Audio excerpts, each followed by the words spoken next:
آج انشاءاللہ سورۃ الواقعہ کا آغاز کریں گے جو مکی صورتوں میں سے ہے، اور اس میں تقریباً 96 آیات ہیں۔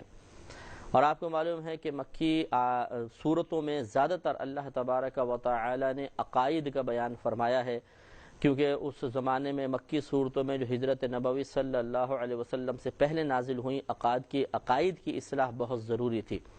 کفار کے عقیدے بگڑے ہوئے تھے، اور ان کے آباء و اجداد سے غلط نظریات، غلط خیالات ذہنوں میں راسخ ہو چکے تھے، اور نبی کریم صلی اللہ علیہ وسلم کی تبلیغ کے جواب میں آپ نے خود قرآن میں بھی دیکھا، یہ بعض اوقات کہہ بھی دیا کرتے تھے کہ ہم تو اس پر رہیں گے جس پر ہم نے اپنے آباء و اجداد کو پایا۔ تو جب کسی کے ذہن میں کوئی غلط چیز راسخ ہو جاتی ہے تو اس کی برین واشنگ کے لیے، اس کے ذہن کو صاف کرنے کے لیے بہت محنت درکار ہوتی ہے، اور صحیح مضامین جو اس کی غلط سوچ کو ختم کرنے والے ہیں ان کی بار بار تکرار ضروری ہوتی ہے، انہیں بار بار دہرایا جائے، بار بار ذکر کیا جائے۔ اسی لیے قرآن عظیم میں آپ دیکھیں گے کہ جا بجا آخرت میں اٹھائے جانے کے احوال، جنت کے تذکرے، جہنم کے تذکرے، قیامت کے احوال بیان کیے گئے ہیں، تاکہ بار بار یہ جیسے آیتوں کا نزول ہوتا رہا کفار کے سامنے بیان ہوتی رہیں، حتیٰ کہ ان کو اس بات کا یقین حاصل ہو جائے کہ آخرت ضرور ہے۔ اور ایسے اللہ تعالیٰ نے دلائل قائم کیے ہیں قرآن عظیم میں، جس سے ان کے عقائد باطلہ واضح ہو گئے کہ ہاں یہ باطل ہیں اور غلط ہیں، اور اسی طریقے سے پھر صحیح عقیدے بھی بیان کیے گئے اور دلائل کے ساتھ بیان کیے گئے، جس سے ان کے ذہن میں بات راسخ ہونی چاہیے تھی کہ مذہب اسلامی حق ہے اور اسی کے بیان کردہ عقائد درست ہیں۔ اگر الگ بات ہے کہ ان کی بدبختی تھی کہ انہوں نے ہدایت کو قبول نہیں کیا، تو اس لیے بار بار یہ جو تذکرہ آ رہا ہے، یہ کوئی ایسا نہیں ہے کہ ایک ہی مضمون کی بار بار تکرار سے انسان بور ہو جائے، بلکہ ہوتا ایسا ہے کہ جب ایک بار بار چیز آتی ہے تو بوریت ہوتی ہے، لیکن قرآن کا معجزہ ہے کہ آپ اس کو جتنی مرتبہ پڑھیں گے اس میں کبھی بھی بوریت محسوس نہیں ہوگی۔ اور دوسرا، جب بھی قرآن عظیم کو پڑھیں اس کے نزول کے جو زمانہ تھا اس کو پیش نظر رکھ کر پڑھیے کہ اس وقت جب یہ آیات نازل ہو رہی تھیں تو یقینی سی بات ہے کہ ایک مقام پہ آیت نازل تو نہیں ہوتی تھی، کوئی کسی مقام پہ، کوئی کسی مقام پہ، کوئی کسی مقام پر۔ یہ تو نبی کریم صلی اللہ علیہ وسلم پھر حکم فرماتے تھے کہ اس کو فلاں جگہ رکھ دو، فلاں آیت کے بعد اس کو درج کر دو، اور جو صحابی پھر اپنے پاس موجودہ تحریری ذخیرے میں اس آیت کو لکھتے تھے، وہ ہر ایک کے اوپر تو منکشف نہیں تھا، ہر ایک نے پڑھا بھی نہیں تھا، اس لیے نازل ہونے والی آیات ہر دفعہ ایک نیا مضمون محسوس ہوتا تھا، اور اس کا اسلوب بھی نیا لگتا تھا، اور نئے جذبات اور تاثرات اور کیفیات قلب پر طاری ہوتی تھی۔ آج بھی اگر ہم قرآن عظیم کو پڑھیں تو اللہ تبارک و تعالیٰ نے اگرچہ ایک بات کو کئی مرتبہ بیان فرمایا ہے، لیکن اتنی حسین انداز سے کہ بالکل وہ تکرار سے بوریت محسوس نہیں ہوتی ہے، بیچ میں اتنے مضامین آ جاتے ہیں اور ایسی قلبی کیفیت بدل جاتی ہے کہ پھر جب دوبارہ اسی سابقہ کیفیت پر جاتی ہے تو یکسانیت محسوس نہیں ہوتی ہے۔ تو اللہ تعالیٰ نے ارشاد فرمایا، بسم اللہ الرحمن الرحیم، اذا وقعت الواقعہ، جب واقع ہوگی واقع ہونے والی یعنی قیامت، لیس لوقعتها کاذبہ، اس وقت اس کے ہونے میں کسی کو انکار کی گنجائش نہیں ہوگی، کیونکہ ایک ہوتا ہے علم الیقین اور ایک ہوتا ہے عین الیقین۔ ابھی بعض لوگوں کو تو علم الیقین بھی حاصل نہیں ہوا، یعنی ایسا علم بھی حاصل نہیں ہوا جو ان کو یقین کے درجے تک پہنچا دے، لیکن عین الیقین یعنی اپنی آنکھوں سے ایک چیز کو دیکھ کر یقین حاصل کرنا، یہ برود قیامت ہر مسلمان، ہر کافر، ہر منافق، ہر مشرک کو حاصل ہو جائے گا، اور اس وقت پھر تسلیم کیے بغیر چارہ نہیں رہے گا۔ یقینی سی بات ہے، سامنے ایک چیز موجود ہو تو کس کو مجال انکار ہو سکتی ہے، ماننا ہی پڑے گا۔ خافضہ رافعہ، خافضہ پست کرنے والی، رافعہ بلند کرنے والی، یعنی یہ قیامت بعضوں کو بلند کر دے گی اور بعضوں کو پست کر دے گی۔ یعنی مثال کے طور پہ جو دنیا میں بہت ہی بلند و بالا ہے اور جس نے غلط طریقے سے عزت حاصل کی ہے، یہ پست ہو جائے گا، اور ایک غریب جو مومن ہے، اللہ تبارک و تعالیٰ کی اطاعت میں زندگی گزاری، اللہ تعالیٰ اس کو عزت عطا فرما دے گا۔ آج تغیر زمانہ کے اعتبار سے اہل علم کی وہ قدر و قیمت نہیں جو پہلے دور میں کبھی ہوا کرتی تھی۔ آج مطلب ایک عام سا انسان اگر وہ کوئی عہدہ منصب حاصل کر لیتا ہے تو علماء پر بھی فوقیت حاصل ہو جاتی ہے، لیکن کل بروز قیامت یہ بلند پست ہو جائے گا اور علماء کو اللہ تبارک و تعالی بلندی عطا فرمائے گا۔ اسی طرح بعض گناہگار دنیا میں عزت پا جاتے ہیں اور کسی بھی وجہ سے، سورس کی وجہ سے، افرادی قوت کی وجہ سے، دولت کی وجہ سے وغیرہ وغیرہ، لیکن اس کے مقابلے میں نیک بعض اوقات بالکل پست رہتا ہے، اس بیچارے کو کوئی عزت حاصل نہیں ہوتی، اسے کوئی نمایاں مقام حاصل نہیں ہوتا، تو لیکن بروز قیامت وہ جو اعلیٰ ہے وہ پست ہو جائے گا، یعنی گناہگار نیچے ہوگا اور نیک انسان اوپر ہوگا۔ غرض یہ کہ دنیا میں جس نے بلندی حاصل کی لیکن وہ بلندی اللہ تبارک و تعالی کی پسند والی نہ ہو تو یہ عارضی بلندی ختم ہو جائے گی اور پھر حقیقی بلندی وہاں پر نظر آئے گی، اور اللہ تبارک و تعالی انبیاء علیہ السلام، صحابہ کرام، اولیاء عظام، مومنین، مومنات، علماء، فقہاء، ان سب کو مقام اعلیٰ عطا فرمائے گا۔ اذا رجت الارض رجا، جب زمین کانپے گی تھر تھرا کر، یعنی اس طرح سے زلزلہ آتا ہے ایسے زمین ہلے گی اور سب تباہ ہو جائے گا۔ وَبُسَّتِ الْجِبَالُ بَسًّا، اور پہاڑ ریزہ ریزہ ہو جائیں گے چورا ہو کر، یعنی بالکل جیسے ایک دم بم بلاسٹ ہوتا ہے اور بہت بڑی پہاڑ ایک دم ریزے میں بدل جاتا ہے، باریک باریک ریزے اس کے بن جاتے ہیں، اسی طریقے سے بروز قیامت یہ بڑے بڑے پہاڑ بالکل باریک باریک ذروں میں تبدیل ہو جائیں گے، جس کو اللہ تبارک و تعالی نے ایک حصی مثال سے یوں بیان فرمایا، فَكَانَتْ هَبَاءً مُنبَثًّا، تو وہ ایسے ہو جائیں گے، یعنی یہ پہاڑ جیسے ایک سوراخ، چھوٹا سا سوراخ کی دھوپ میں غبار کے باریک پھیلے ہوئے ذرے۔ آپ نے کبھی دیکھا ہوگا اگر آپ کو روشن داری کھڑکی اوپر کی ہو اور کبھی دوپہر میں دھوپ ادھر سے ایک روشنی آ رہی ہو، ایک بس لکیر سی آ رہی ہوتی ہے بعض اوقات، تو پورے کمرے میں ہم اندھیرا کر دیں، اس لکیر میں آپ دیکھیں گے بڑے باریک باریک غبار آپ کو اڑتے ہوئے نظر آئیں گے، بے شمار غبار ہوں گے جو ہمیں عام ویسی حالت میں نظر بھی نہیں آتے، لیکن وہ دھوپ ان کو واضح اور روشن کر دیتی ہے۔ تو اللہ تبارک و تعالی نے بڑی نفیس مثال سے بیان فرمایا کہ جیسے اس دھوپ کے اندر وہ باریک ذرے اگر آپ ہاتھ لگائیں تو محسوس بھی نہیں ہوں گے، یہ بڑے بڑے مضبوط پہاڑ اس طرح باریک ذروں میں تبدیل کر دیے جائیں گے۔ تو آپ خود غور فرمائیں کہ کس قدر بھیانک وہ منظر ہوگا کہ جب یہ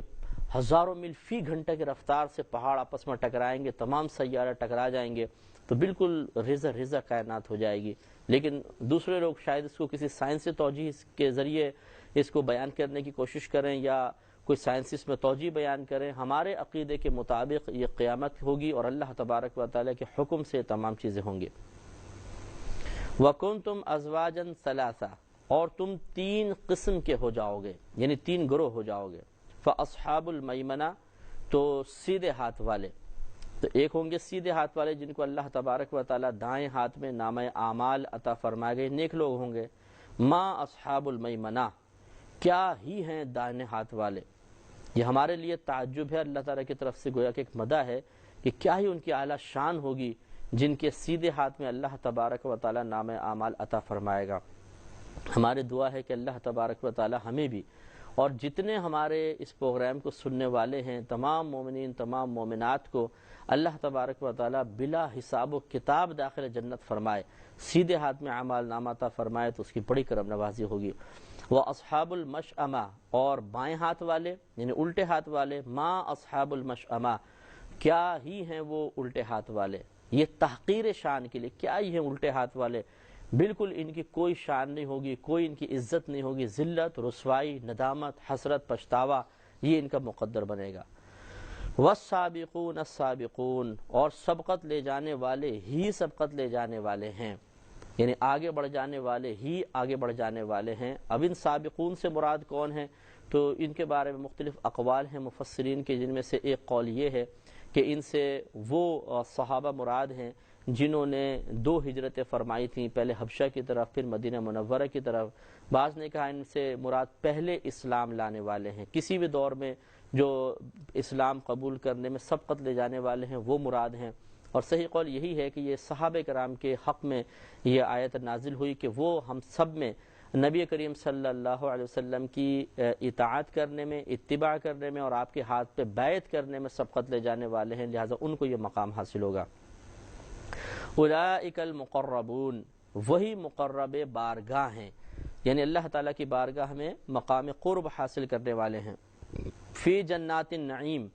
چین کے باغوں میں، یعنی ان کو ایسے باغات عطا کیے جائیں گے جن میں چین ہیں، نعمتیں ہیں۔ ثلۃ من الاولین، اگلوں میں سے ایک گروہ، یعنی جو پہلے گزر گئے ان میں سے ایک گروہ۔ اب پہلے گزر گئے، پھر وہی کلام ہے کہ یہ کون سے لوگ ہیں، کہ یہ پہلوں میں سے ایک گروہ ہے، وقلیل من الآخرین، اور بعد والوں میں سے تھوڑے، یعنی پہلے والوں میں سے زیادہ ہوں گے اور بعد والوں میں سے تھوڑے ہوں گے۔ تو اب یہ سوال پیدا ہوتا ہے کون ہیں؟ بعضوں نے کہا حضرت آدم علیہ السلام سے لے کر نبی کریم صلی اللہ علیہ وسلم کے زمانے اقدس تک جتنے لوگ صاحب ایمان رہے وہ ایک گروہ کہلائے گا، اور بعد والے تھوڑے، کیونکہ ان کے مقابلے میں یہ امت کم ہوگی۔ لیکن اس کو مفسرین نے، جو محققین ہیں، یہ فرمایا کہ یہ ضعیف قول ہے، اس لیے کہ نبی کریم صلی اللہ علیہ وسلم نے فرمایا کہ میں برود قیامت اپنی امت کی کثرت پر فخر کروں گا، سب سے زیادہ انشاءاللہ ہم ہی لوگ ہوں گے۔ آگے ارشاد فرمایا، اب انہی کا تذکرہ چل رہا ہے کہ ان کو جنت میں کیا کیا نعمت عطا کی جائیں گی، اور پھر ان کے مقابلے میں اللہ تبارک و تعالیٰ کفار کا تذکرہ فرمائے گا، اصحاب المشأمہ کا تذکرہ فرمائے گا کہ ان کو جہنم میں کس طرح سے عذاب دیا جا رہا ہے۔ لہذا ارشاد فرمایا، علی سرر موضونہ، جڑاؤ تختوں پر ہوں گے، یعنی ایسے تختوں پر ہوں گے جن میں ہیرے اور موتی جڑے ہوئے ہوں گے، انہیں جڑاؤ تخت کہتے ہیں۔ تو ایسے عظیم الشان جیسے بادشاہوں کے پہلے زمانے کے تخت ہوا کرتے تھے کہ جن پر وہ بیٹھتے تھے اور چاروں طرف ان کے ہیرے جواہرات جڑے ہوتے تھے قیمتی،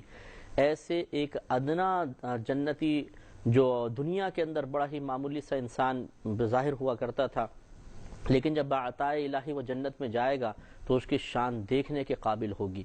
تو اللہ تبارک و تعالیٰ ایک عام جنتی کو جب اتنا فرمائے گا تو جو سابقون ہوں گے، یعنی صحابہ کرام علیہم رضوان، ان کی شان کا عالم کیا ہوگا۔ علی سرر موضونہ، جڑاؤ تختوں پر ہوں گے، متکئین علیہا متقابلین، ان پر تکیہ لگائے ہوئے آمنے سامنے، یعنی ایک دوسرے کے آمنے سامنے بیٹھے ہوں گے اور تکیے ٹیک لگا کر، جیسے عام کبھی آپ نے اگر عرب کنٹریز میں گئے ہوں تو وہاں پر ایسا ہی ہوتا ہے کہ درختوں کے سائے میں یا ویسی ایک شیڈ ٹائپ ہوتا ہے، اس کے نیچے صوفے بچھا کے بیٹھ جاتے ہیں اور پھر ان تختوں پہ آپس میں وہ گفتگو کرتے ہیں، زمانے ماضی کی باتیں، موجودہ حالات پر تبصرہ۔ تو اگر تھوڑا سا اس پہ غور کیا جائے، جیسے آج کل گاؤں کے اندر بھی، پہلے بھی مطلب ہوتا تھا، آج بھی ہوتا ہے کہ گاؤں کے اندر ایک شام کے ٹائم میں چرپائیاں بچھا لی جاتی ہیں اور سب پھر وہاں جمع ہو جاتے ہیں، خصوصاً بڑے بوڑھے جو ہیں، اور وہ پھر ملکی حالات پہ تبصرے اور اپنے ماضی کی باتیں وغیرہ وغیرہ بیان کرتے ہیں۔ تو بالکل ایسا ہی منظر جنت میں ہوگا کہ کوئی فکر نہیں، کوئی کام نہیں، کوئی ٹینشن نہیں، کوئی غم نہیں، کوئی پریشانی نہیں، اور بالکل سکون سے، اطمینان سے، ہزارہ نعمتوں میں آرام سے بیٹھے ہوں گے۔ اب وقت باتیں کر رہے ہیں، وقت گزر رہا ہے اور کوئی پوچھ گچھ کرنے والا نہیں ہے، کسی چیز سے روک ٹوک نہیں ہے، کوئی غم، کوئی آئندہ مستقبل کی فکر نہیں کہ ابھی کام پر جانا ہے، ابھی گھر پہنچنا ہے، ابھی کوئی انتظار کر رہا ہوگا، ایسا ویسا کچھ بھی نہیں ہوگا، بالکل مطلب سکون، پرسکون زندگی ہوگی۔ یطوف علیہم ولدان مخلدون، چکر لگائیں گے ان پر ایسے لڑکے جو ہمیشہ رہنے والے ہیں، یعنی کچھ خدمت گزار لڑکے ہوں گے، جیسے کہ ہم نے آپ کو بتایا تھا کہ ادنا جنتی کو 80,000 خدمت گزار دیے جائیں گے، تو وہ لڑکے ہوں گے، نوجوان لڑکے ہوں گے، اور وہ خدمت پر معمور ہوں گے صرف، اور ہمیشہ وہ ایسے ہی رہیں گے۔ کبھی ایسا نہیں ہوگا کہ ایسے عمر بڑھ جائے پھر ان کی وہ جوان ہو جائیں، داڑھی مونچھیں نکل آئیں، بلکہ چھوٹے بچے ہوں گے کہ جیسے گھر میں ایک چھوٹا نوکر ہوتا ہے کہ وہ اندر خواتین ہوں، لیڈیز ہوں، تو وہ بچہ کا کوئی پردہ نہیں ہوتا، آتا ہے جاتا ہے، اسی طریقے سے وہاں پر یہ ایسے بچے مقرر کیے جائیں گے کہ جو ان کی خدمت پر معمور ہوں گے، اندر جانا باہر آنا، اور وہ ہمیشہ پھر اسی حالت میں رہیں گے، بڑے نہیں ہوں گے۔ اللہ تبارک و تعالیٰ نے ان کو پیدا بس اسی کام کے لیے کیا ہے، وہ کب تک کرتے رہیں گے اس کی کوئی لمٹ نہیں ہے، ہمیشہ ہمیشہ وہ اس طرح کرتے رہیں گے۔ بِأَكْوَابٍ وَأَبَارِيقٍ، کوزے اور آفتابے، یعنی کوزے پیالے ہوں گے، آفتابے بڑے کھلے پیالے ہوں گے، وَكَأْسٍ مِّن مَّعِينٍ، اور جام ہوں گے، اور آنکھوں کے سامنے بہتی شراب۔ وَكَأْسٍ مِّن مَّعِينٍ، معین میں سے کأس ہوں گے، یعنی جام ہوں گے ایسی شراب کے جو بہتی ہوئی شراب ہوگی، آنکھوں کے سامنے بہہ رہی ہوگی، جیسے کہ قرآن کے اندر ہی پیچھے بیان ہوا تھا کہ 4 قسم کی نہریں ہوں گی، شراب کی، پانی کی، دودھ کی، شہد کی. تو وہ ایسی شراب ہوگی سامنے سے جیسے نہر بہہ رہی ہے، اس میں اگر بھر کے پیا جائے تو کوئی گرد نہیں ہے کہ وہ کھلی ہوگی تو گرد آ کے گر جائے گی، وہاں پہ ڈسٹ کا تو نام و نشان نہیں ہوگا. اور صفائی ستھرائی، کوئی گندگی کا تصور ہی نہیں ہو سکتا، کیونکہ وہاں سب چیزیں پاکیزہ ہیں. اور وہ شراب نہ وہ نشہ لائے گی، نہ سر میں درد ہوگا اس کے پی کے، نہ انسان ہذیان بکے گا، جیسے آگے اس کے بارے میں یہی ارشاد فرمایا جا رہا ہے کہ لا يصدعون عنها ولا ينزفون، کہ اس سے نہ انہیں درد سر ہوگا اور نہ ہوش میں کچھ فرق آئے گا. یعنی نہ وہ بے ہوش ہوں گے، نہ ایسا ہوگا کہ مدہوشی کے عالم میں ہو جائیں، نشہ چڑھ جائے، غشی طاری ہو جائے، زبان لڑکھڑا جائے، کوئی نازیبہ کلمات نکل آئیں، یا سر میں درد ہو جائے شدید قسم کا، ایسا کچھ بھی نہیں ہوگا. وَفَاكِهَةٍ مِّمَّا يَتَخَيَّرُونَ، اور ایسے میوے ہوں گے جن کو وہ پسند کریں گے، ان کی پسند کے میوے ہوں گے. تو درخت مختلف قسم کے ہوں گے. دنیا میں آج ہزاروں میوے ایسے ہیں جو ہم نے ابھی تک چکھے تک نہیں ہیں. دوسرے ملکوں میں، یورپ کنٹریز میں مثلا کوئی پھل ہوتا ہے، اس تک یہاں تک وہ برآمد ہی نہیں کیا جاتا، یا ہمارے ملک میں درآمد نہیں ہوتی، وہ لوگ برآمد نہیں کرتے ہیں، تو پھر اس کا ذائقہ ہمیں پتہ نہیں چلتا. لیکن جنت میں اللہ تبارک و تعالی یہ دنیا کے تمام میوے اور پھل، اور اس کے علاوہ ایسے ایسے پھل تیار اللہ نے ہمارے لیے کر رکھے ہیں کہ آج تک نہ کسی نے ان کو چکھا، نہ ان کی خوشبو سونگھی، نہ آنکھوں سے دیکھا. تو ہر قسم کے میوے اللہ تعالیٰ نے وہاں پر رکھے ہیں. جس کو دنیا میں کچھ کھانے کو نہ ملے، اگر وہ نیک اعمال کرتا رہے تو جنت میں اتنا ملے گا کہ اس کا وہ تصور بھی نہیں کر سکتا. وَلَحْمِ طَيْرٍ مِّمَّا يَشْتَهُونَ، اور پرندوں کا گوشت جو وہ خواہش کریں. تو یہ آپ کو پہلے بھی روایت سنائی تھی، حضرت ابن عباس رضی اللہ تعالی عنہ اس کے راوی ہیں کہ جنتی ایک تخت پر لیٹا ہوا ہوگا تو اس کو جنت کے آسمان پر ایک پرندہ اڑتا ہوا، کچھ پرندے اڑتے ہوئے نظر آئیں گے، تو اس کے دل میں تمنا بیدار ہوگی کہ اگر یہ بھن کر میرے سامنے آ جائے تو کتنا اچھا ہے.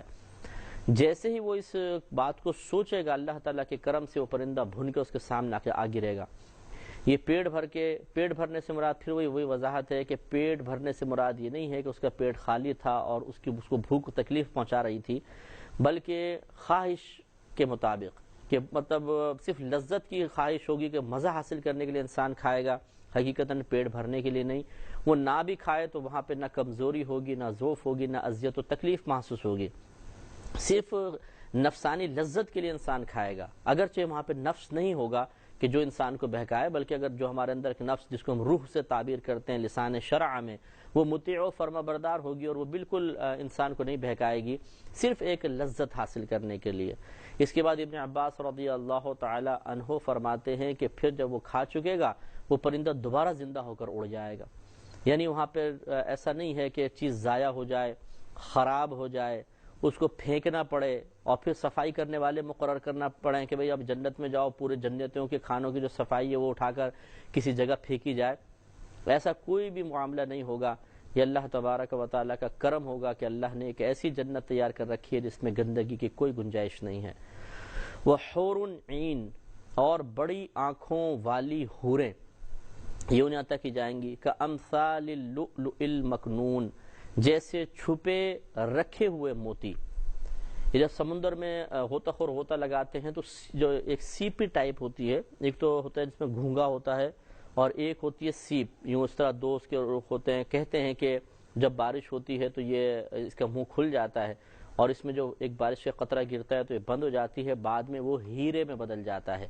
واللہ اعلم اس میں کتنی صداقت ہے، بہرحال یہی اکابرین نے بھی لکھا ہے. تو جس طریقے سے وہ موتی اس سیپ کے اندر بند ہوتا ہے، نہ اس تک گرد پہنچتی ہے، نہ کسی کی نظر پہنچی، نہ کسی نے اس کو چھوا، تو اس مثال سے اللہ تبارک و تعالیٰ سمجھا رہا ہے کہ وہ حوریں بھی بالکل ایسی ہوں گی، نہ کسی نے ان کو دیکھا، نہ اس سے پہلے چھوا، نہ اس سے پہلے کوئی گندگی ان تک پہنچی یا کوئی خرابی ان تک پہنچی ہو، کچھ بھی نہیں ہوگا. تو اس طرح کی اللہ تبارک و تعالیٰ نے حوریں مردوں کے لیے تیار کر رکھی ہیں. اس پر ہماری بعض بہنیں سوال کرتی ہیں کہ مردوں کے لیے تو حوریں ہیں، ہمارے لیے کیا ہوگا؟ تو آپ کے لیے بہرحال وہ شوہر ہی ہوں گے، گھر کے اب مرد ہی ہوں گے، جو مثلا اگر شادی شدہ ہیں تو شوہر کے ساتھ ہی ہوں گے، اور اگر غیر شادی شدہ ہیں تو اللہ تعالیٰ کی مشیت پر موقوف ہے کہ اللہ تبارک و تعالیٰ کس کے ساتھ کس کا نکاح فرماتا ہے اور کیا جنت میں معاملہ کرتا ہے۔ یقینی سی بات ہے کہ عورت کو بھی وہاں پہ مکمل طور پر اس کی خواہشات کی تکمیل کی اجازت دی جائے گی، اور وہ اس کے لیے بھی اس قسم کے انعامات ہوں گے، لیکن اللہ تعالیٰ نے ان کا تذکرہ خصوصاً مردوں کے لیے فرمایا۔ اسی پر عورتیں اپنے آپ کو قیاس کر لیں کہ اللہ تعالیٰ جو شادی شدہ ہیں ان کو تو شوہر عطا فرمائے گا، غیر شادی شدہ کو بھی اللہ تعالیٰ کسی نہ کسی کی زوجیت میں دے دے گا۔ جزاء بما كانوا يعملون، یہ بدلہ ہے اس کا جو وہ کیا کرتے تھے۔ اس سے معلوم ہوا کہ عمل بیکار نہیں ہے۔ یہ جو بعض لوگ کہتے ہیں کہ جی عقیدہ ٹھیک کر لو، عمل کی کوئی ضرورت نہیں ہے، یا بعض جاہل قسم کے صوفی کہتے ہیں کہ جی یہ بس دل کی نماز پڑھ لو، دل کے روزے رکھ لو، اور بس تمہارا اللہ سے رابطہ مل جانا چاہیے، باقی یہ اعمال وغیرہ کی اللہ تعالیٰ کو کوئی حاجت نہیں۔ بالکل صحیح بات ہے، یہاں تک تو درست ہے کہ اللہ کو اعمال کی کوئی حاجت نہیں، لیکن کیا ہم اعمال اللہ کی حاجت کے لیے کرتے ہیں یا اس کی حاجت پوری کرنے کے لیے کرتے ہیں؟ یقینی سی بات ہے نہیں، وہ تو اس کے حکم کی تعمیل میں ہے۔ اس لیے نیک عمل تو کرنے ہی پڑیں گے، وہ اس لیے نہیں کہ اللہ تبارک و تعالیٰ کو اس کی ضرورت ہے، بلکہ اس لیے کہ ہمیں ان کی ضرورت ہے، کہ اس کے بدلے میں اللہ تعالیٰ نے قانون بنایا ہے، ضابطہ بنایا ہے کہ ان کے بدلے میں انعام عطا فرمائے گا، لہٰذا ہمیں نیک عمل تو کرنے ہی ہوں گے۔ اور اللہ نے جا بجا قرآن عظیم میں اس بات کی نشاندہی فرمائی کہ اللہ تعالیٰ نیک اعمال کا بہترین بدلہ عطا فرمائے گا۔ لا يسمعون فيها لغوا ولا تأثیما، وہ جنتی اس جنت میں نہیں سنیں گے کوئی بیکار بات اور نہ گناہ کی بات، گناہ گاری نہیں ہوگی۔ تأثیم مانے گناہ کرنا، نہ کچھ گناہ کرنا ہوگا اور نہ کوئی بیہودہ بات ان کی زبان پر جاری ہوگی، اس لیے کہ بیہودگی یا گناہ یہ اسی وجہ سے ہوتا ہے کہ یا تو نفس ہم پر حاوی ہوتا ہے، یا شیطان بہکا رہا ہوتا ہے، یا کچھ مخلوق ایسی ہوتی ہے جس پر شیطان و نفس حاوی ہوتا ہے، وہ اس کا ذریعہ اور سبب بن جاتے ہیں، یا دنیاوی نعمتوں کی کمی ہوتی ہے کہ جو ہمیں پھر گناہ کی طرف مائل کرتی ہے۔ ہم دوسروں کو دیکھتے ہیں ان کے پاس زیادہ نظر آتا ہے، اپنے پاس کمی نظر آتی ہے، تو انسان برائی کی طرف مائل ہوتا ہے۔ وہاں پھر ان سے کچھ بھی نہیں ہوگا، نہ کوئی ایسے لوگ ہوں گے جن پہ نفس و شیطان غالب ہے کہ ان کو دیکھ کے ہمارے دل میں گناہ کا خیال پیدا ہو، نہ نفس ہوگا، نفس تو موجود ہوگا لیکن مطیع و فرما بردار ہوگا، شیطان جہنم میں جا چکا ہوگا، دنیا کی کوئی تمنا ہوگی نہیں۔ اس لیے کہ آپ کو پہلے بھی عرض کیا تھا کہ نبی کریم صلی اللہ علیہ وسلم نے ارشاد فرمایا کہ ادنا ترین جنتی کو، سب سے ادنا جنتی کو اتنی بڑی جنت دی جائے گی جو اس دنیا سے 10 گنا زیادہ بڑی ہوگی، یعنی 10 دنیاؤں کے برابر اس کو جنت عطا کی جائے گی۔ تو آپ خود سوچئے کہ جو اعلیٰ درجے کے ہوں گے انہیں کتنی بڑی جنت عطا کی جائے گی، اور وہ کہاں ہوگی؟ یہ عقل اگر آپ سوچنا شروع کریں گے آپ کی عقل معاف ہو جائے گی، اور معاذ اللہ ثم معاذ اللہ شیطان وسوسے ڈالنا شروع کرے گا، یہ کیسے ہو سکتا ہے کہ اتنی بڑی جنت ہو کہ اکیلے ایک آدمی کو 10 جنتوں کے برابر مل جائے اور پھر باقی سب کو بھی اتنی بڑی بڑی کہاں ہیں وہ؟ تو یہ اس لیے خیال پیدا ہوگا کہ ہمارا ذہن بہت چھوٹا سا ہے۔ میں اس کو ایک مثال سے بھی آپ کو عرض کرتا ہوں، لیکن فی الحال بات یہ ہے کہ وہاں پر چونکہ اس قسم کے کوئی اسباب نہیں ہوں گے کہ جو ہمیں گناہ کی طرف مائل کریں، لہٰذا کوئی گناہ کا خیال ہی ذہن میں نہیں آئے گا، نہ کوئی بری بات زبان سے نکلے گی، سب شستہ لہجے والے ہوں گے، پاکیزہ کلمات والے ہوں گے، اس لیے کوئی گندگی وہاں پر ہو ہی نہیں سکتی ہے۔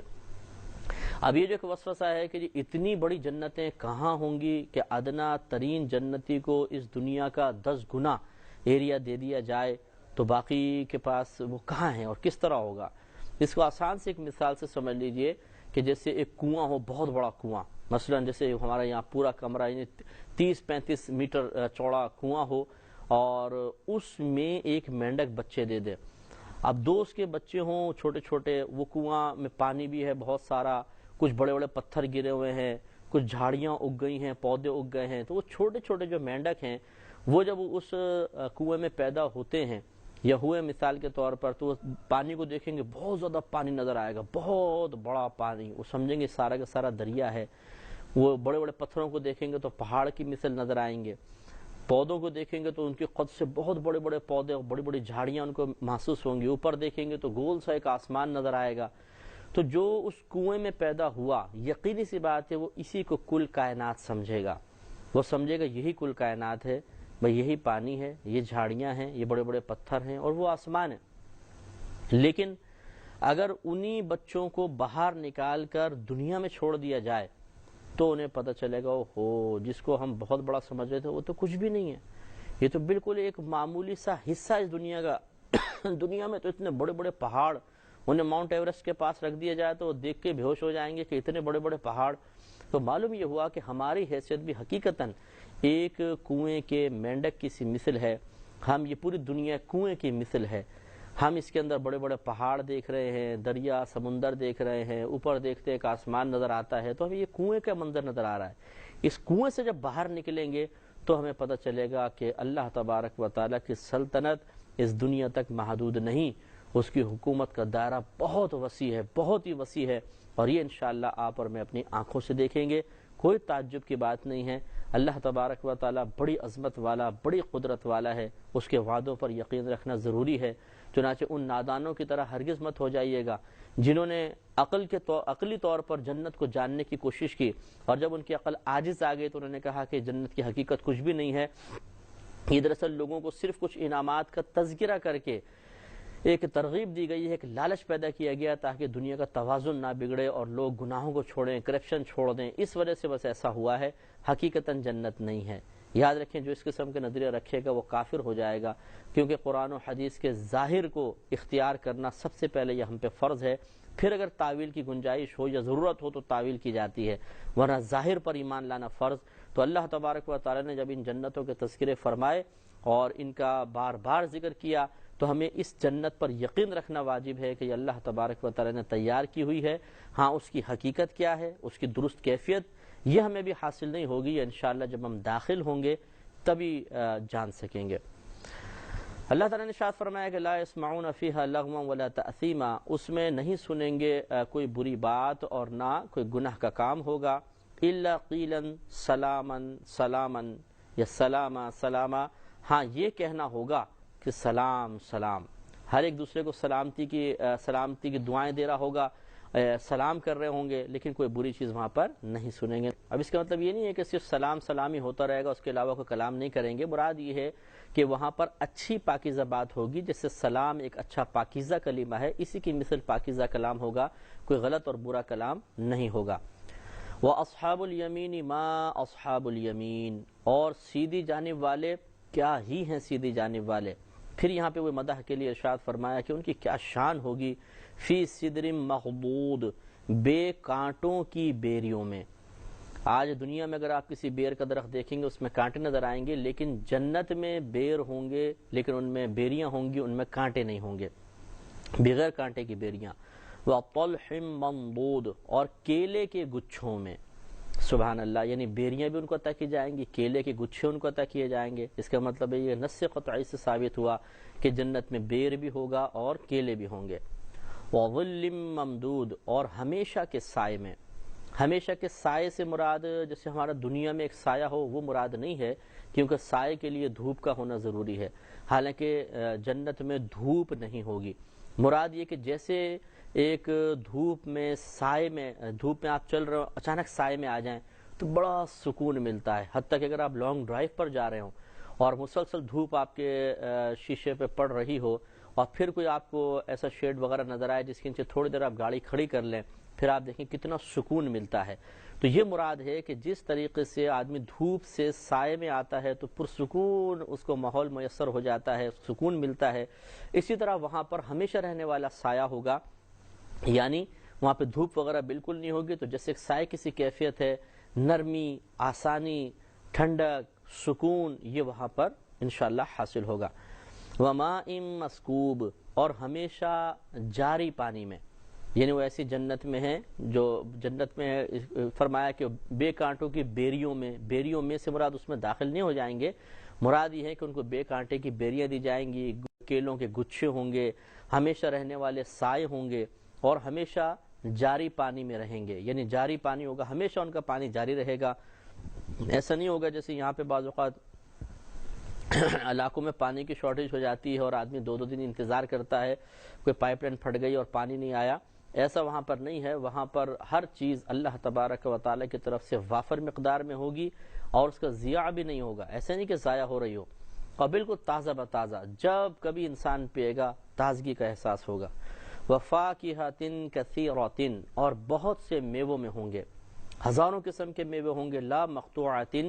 وہ میوے کے جو کبھی منقطع نہیں ہوں گے، کبھی ختم نہیں ہوں گے۔ حضرت ابن عباس رضی اللہ تعالیٰ عنہ فرماتے ہیں ایک شخص اگر کوئی میوہ دیکھے گا اس کو توڑے گا کھائے گا تو اللہ تبارک و تعالیٰ اس ایک کی جگہ دو کو پیدا فرما دے گا۔ تو آپ اندازہ فرمائیں کتنی برکت ہوگی کہ انسان ایک کھائے گا دو پیدا ہوں گے، اس کا مطلب دو کھائے گا تو چار پیدا ہو جائیں گے، تو وہاں ختم ہونے کا تو کوئی نام سلسلہ ہی نہیں ہے، وہاں تو اضافہ اضافہ ہے، برکت ہی برکت ہے، اللہ تعالیٰ کا کرم ہی کرم ہے۔ ولا ممنوعہ، اور نہ وہ روکے جائیں، یعنی وہ ایسے پھل ہیں، میوے ہیں کہ جن سے نہ تو جنتیوں کو روکا جائے گا اور نہ وہ پھل کبھی ختم ہونے والے ہوں گے۔ وفروش مرفوعہ، اور بلند بچھونے میں، یعنی اونچے اونچے تخت ہوں گے جن کے اوپر بچھونے بچھے ہوں گے اور وہ ان پر بیٹھے ہوں گے اور لطف حاصل کر رہے ہوں گے۔ انا انشأناہن انشاء، بے شک ہم نے ان عورتوں کو اچھی اٹھان اٹھایا۔ اچھی اٹھان اٹھایا کا مطلب وہ خوبصورت بدن والی ہوں گی کہ بالکل اللہ تبارک و تعالیٰ نے ان کو اتنا خوبصورت بنایا ہوگا کہ جب جنتی ان کی طرف دیکھے گا تو اس کو بہت ہی سکون میسر ہوگا اور اسے کسی چیز میں عیب اور نقص نظر نہیں آئے گا۔ فَجَعَلْنَاهُنَّ أَبْكَارًا، تو ہم نے انہیں کنواریاں بنایا ہے، وہ سب کنواری ہوں گی۔ عُرُبًا أَتْرَابًا، شوہروں پر پیار کرنے والی، یعنی شوہروں پر مہربان اور شوہروں کو پیار دلانے والی، ایک مخصوص عمر والی، یہ سب اس کا ترجمہ ہے۔ عُرُبًا أَتْرَابًا کا مطلب ہے کہ وہ شوہروں پر مہربان ہوں گی اور شوہروں کو اپنے اوپر مہربان کرنے والی ہوں گی، اور اسی طرح ایک مخصوص عمر والی ہوں گی، یعنی عالم جوانی میں ہوں گی، نہ کوئی بوڑھی ہوگی نہ کوئی ایسی ہوگی کہ جس کو دیکھ کر دل میں رغبت پیدا نہ ہو۔ اللہ تبارک و تعالیٰ نے حسن و جمال کا بالکل ہر ایک کو منبع بنایا ہوگا۔ لِأَصْحَابِ الْيَمِينَ، سیدھے ہاتھ والوں کے لیے، یعنی جنہوں نے نیک اعمال کیے اور اللہ تبارک و تعالیٰ ان سے راضی ہوا، جن کے سیدھے ہاتھ میں اعمال نامہ دیا گیا، یہ حوریں ان کے لیے ہوں گی۔ ثُلَّةٌ مِّنَ الْأَوَّلِينَ، اگلوں میں سے ایک گروہ، اگلوں میں سے یعنی صحابہ کرام علیہم رضوان میں سے، وَثُلَّةٌ مِّنَ الْآخِرِينَ، اور پچھلوں میں سے ایک گروہ، یعنی صحابہ کرام تو سب کے سبھی قطعی طور پہ جنتی ہیں، وہ لوگ بھی ہوں گے، جو بعد میں آنے والے ہیں ان میں سے بھی ہوں گے، یا پھر اگر ہم پہلے والوں میں سے حضرت آدم علیہ السلام کے زمانہ اقدس سے لے کر آج تک لے لیں، یعنی حضرت سرکار کے زمانہ اقدس تک لے لیں تو وہ پہلے والے بن جائیں گے، اور اس کے بعد سرکار کے زمانہ اقدس سے لے کے قیامت تک یہ بعد والے بنیں گے۔ یہاں تک تو تھا تذکرہ اصحاب الیمین کا، سیدھے ہاتھ والوں کا، جن کے سیدھے ہاتھ میں اللہ تبارک و تعالیٰ اپنے فضل و کرم سے نام اعمال عطا فرمائے گا۔ اب اس کے بعد اللہ تعالیٰ نے ان لوگوں کا تذکرہ شروع کیا کہ جنہوں نے دنیا میں نصیحت کو فراموش کیا، انہیں اسلام کی دعوت دی گئی لیکن انہوں نے اسے قبول نہ کیا، اسلام کو جھٹلایا، غلط مذہب قرار دیا، انبیاء علیہ السلام کو اللہ کا نبی نہ مانا، اللہ تبارک و تعالیٰ کی بھیجی گئی تعلیمات کا مذاق اڑایا، ان لوگوں کا جو حشر ہوگا وہ بیان کیا گیا ہے۔ وہ اصحاب الشمال، اور بائیں طرف والے، الٹے ہاتھ والے، ما اصحاب الشمال، کیا ہیں وہ الٹے ہاتھ والے، جیسے ہم تحقیر سے بولتے کیا ہے ان کا حشر ہو رہا ہے، بالکل ایسے ان کو تحقیر شان بیان کرنا مقصود ہے۔ فی سموم و حمیم، جلتی ہوا اور کھولتے پانی میں، جلتی ہوا اور کھولتا پانی، گرم ہوائیں، بالکل جیسے آپ کبھی تندور کے سامنے کھڑے ہو جائیے تو جو اس کی تپش اور لپٹیں آپ کو محسوس ہوں گی، یہ تو کچھ بھی نہیں ہے، وہاں کی جہنم کی آگ کی جو لپٹ اور تپش ہے اس کی وجہ سے چہرے کی کھالیں جھلس جائیں گی، گوشت گل کے گر جائیں گے، دوبارہ ٹھیک کرے گا اللہ تعالیٰ۔ اس طرح کئی ہزار مرتبہ دن میں یہ عمل ہوتا رہے گا، اور کھولتے ہوئے پانی میں ہوں گے، یعنی ان کے سروں پہ کھولتا پانی ڈالا جائے گا، پینے کے لیے کھولتا پانی دیا جائے گا، کھولتے پانی میں غوطے ان کو لگائے جائیں گے جس سے پورے بدن کی کھال گوشت گل سڑ کے ختم ہو جائے گا، پھر دوبارہ ٹھیک ہو جائیں گے، اور یہ عذاب بار بار ہوتا رہے گا۔ وَظِلٍّ مِّن يَحْمُومٍ، اور جلتے دھوئیں کی چھاؤں میں، جلتے دھوئیں کی چھاؤں میں، یعنی جیسے کہیں آگ جل رہی ہو تو پھر دھواں اوپر آ جاتا ہے تو اس کا سایہ سا ہو جاتا ہے، اس طریقے سے جلتے دھوئیں کی چھاؤں میں، یہاں کا ہو سکتا ہے دھواں آسمان پر آ کر سورج اور ہمارے درمیان آ کر ہمیں کچھ سکون فراہم کر دے، لیکن وہاں پر یہ دھواں ان کی ناکوں میں چڑھے گا اور عجیب مزید عذاب پیدا کرے گا۔ لا بارد ولا کریم، جو نہ ٹھنڈی نہ عزت والی، یعنی نہ ٹھنڈک دے گی اور نہ اس میں کوئی تعظیمی پہلو ہے، بلکہ وہاں پر تحقیر ہے، توہین ہے، اور گرم ترین ان کو عذاب ہوگا۔ انہم کانوا قبل ذلک مترفین، بے شک وہ اس سے پہلے نعمتوں میں تھے۔ دنیا کے اندر کفار آج بھی آپ دیکھ لیجئے مسلمانوں سے زیادہ آپ کو نعمت میں نظر آئیں گے، جس کو دیکھ کر بعض اوقات نادان قسم کے مسلمان شکوک و شبہات کا شکار ہو جاتے ہیں کہ ہم حق پر ہیں یا وہ ہیں۔ یہ نہیں سوچتے کہ حق پر ہونے کی ظاہری علامت نعمتوں کی فراوانی نہیں ہے، اللہ تبارک و تعالیٰ کی تعلیم پر عمل ہے۔ جو اللہ تبارک و تعالیٰ نے اپنے نبیوں کے ذریعے ہدایت بھیجی، اس ہدایت کو جس نے حاصل کیا، یہ اس کے حق ہونے کی دلیل ہے۔ دنیا کی نعمتیں تو سب کو حاصل ہو جاتی ہیں، لیکن اخروی نعمت اسی کو حاصل ہوگی جس نے اللہ تبارک و تعالیٰ اور اس کے نبیوں کی تعلیم کو اختیار کیا، اللہ تعالیٰ کی رضا والے کام کیے، وہ کامیاب ہوگا۔ تو یہ اللہ نے فرمایا کہ یہ جو کفار جو جہنم میں ہوں گے، یہ اس سے پہلے دنیا میں نعمتوں میں تھے۔ وَكَانُوا يُصِرُّونَ عَلَى الْحِنثِ الْعَظِيمِ، وہ اس بڑے گناہ کی ضد رکھتے تھے، یعنی جو دنیا میں شرک اور کفر کیا اس کی ایک ضد رکھتے تھے، ضدی تھے، ہم نہیں قبول کرتے اسلام، چاہے کتنے ہی قوی دلائل کے ساتھ، جیسے بھی آگے اللہ تبارک و تعالیٰ ایسی دلیلیں پیش فرمائے گا کہ اس کا کوئی جواب ہی نہیں ہے، ایسی نفیس دلیل اللہ تبارک و تعالیٰ نے قائم فرمائی ہیں، لیکن جو میں نہ مانوں کا بورڈ لگا کے کھڑا ہو جائے کہ جی میں نے تو ماننا ہی نہیں ہے، یہ اس کی بہت بڑی غلطی ہے۔ تو یہ لوگ بھی، جو بہت سے کفار ایسے ہیں جو اپنے کفر پر، شرک پر ڈٹ گئے کہ نہیں بس ہم نے تو ماننا ہی نہیں ہے، عقل کہہ رہی ہے دلیل درست ہے، دل کہہ رہا ہے دلیل درست ہے، لیکن ایک ہٹ درمی ہے کہ ہم نے تو ماننا ہی نہیں ہے۔ تو جب عقل و فہم یہ کہہ رہا ہو، ہمارا شعور ہمیں بار بار جھنجھوڑ رہا ہو کہ یہ بات حق ہے، درست ہے، صحیح ہے، اس کو قبول کرو، تو اختیار کر لینی چاہیے، ورنہ نقصان ہوتا ہے۔ وَكَانُوا يَقُولُونَ أَإِذَا مِتْنَا وَكُنَّا تُرَابًا وَعِظَامًا أَإِنَّا لَمَبْعُوثُونَ، اور وہ کہا کرتے تھے کہ کیا جب ہم مر جائیں گے اور ہماری ہڈیاں مٹی ہو جائیں گی تو کیا دوبارہ ہم ضرور اٹھائے جائیں گے؟ یہ دنیا کے اندر کفار اس طرح کہا کرتے تھے۔ اوا آباؤنا الاولون، اور کیا ہمارے اگلے باپ دادا بھی اٹھائے جائیں گے؟ جیسے آج کل بھی جدید قسم کے جو ذہن رکھنے والے ہیں، معاذ اللہ ثم معاذ اللہ، نام مسلمانوں والا ہوتا ہے، اور بعض اوقات وہ بھی اسی قسم کے شکوک و شبہات کے